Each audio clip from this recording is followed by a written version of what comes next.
Boris Johnson is facing a huge rebellion from more than 50 Tory MPs in so-called blue wall constituencies who have warned their seats risk being left behind by the government's response to the coronavirus pandemic. The Northern Research Group (NRG), led by former Northern Powerhouse Minister Jake Berry, have written to the Prime Minister to express their concerns.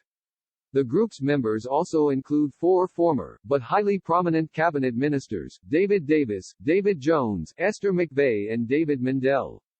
A huge north-south divide has been developing over recent weeks around the government's new three-tier lockdown systems, as most areas with the strictest rules are located in the north of England. The NRG are calling on Mr. Johnson to detail a clear road map to exit the current coronavirus lockdown and to develop a strong economic recovery plan for the north of the country.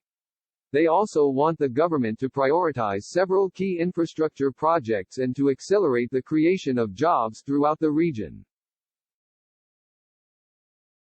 The NRG said in their letter to Mr. Johnson, "We share concerns that the cost of COVID could be paid for by the downgrading of the levelling up agenda, and northern constituencies like ours will be left behind.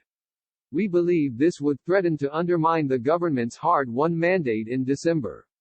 We are today calling for your support to create a pathway down the tiering system and to create a northern economic recovery plan to help our constituents build back better out of this COVID crisis. Providing greater clarity about how local areas move down the tiering system and reopen economies. Prioritizing and accelerating key infrastructure projects such as high-speed rail and ultra-fast broadband."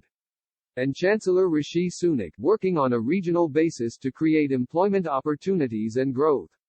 "We urge you to reflect carefully on our promise to people living in the north during the last election with the levelling up agenda and make our region central to the country's economic recovery." Former Northern Powerhouse Minister Mr. Berry said, "Our party's return to government in December was won on the back of hardworking people in constituencies like ours who backed the Conservatives for the first time in a generation, and who did so on the promise that they would not be forgotten."